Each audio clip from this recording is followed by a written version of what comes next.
Garing di atasnya, lumer di dalam. Kita bikin yang lagi viral, pudding brownies ya moms. Kita mixer dulu telur dan gulanya pakai professional hand mixer Idealis HM1001 tanpa kabel, baterainya awet. Kalau gulanya sudah larut, baru kita tambahkan bahan-bahan lainnya ya. Ini takarannya ada di kolom caption.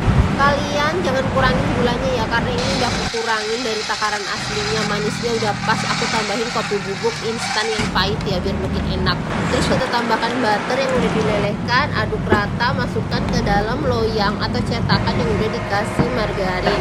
Lalu kita siapkan air ya. Ini ovennya itu di bawahnya ada airnya gitu, pakai metode water bath. Panaskan oven, aku oven suhunya ini kurang lebih 160 sampai 170 derajat, kurang lebih 45 sampai 50 menit, pakai multifungsi oven Idealis tipe MO3801.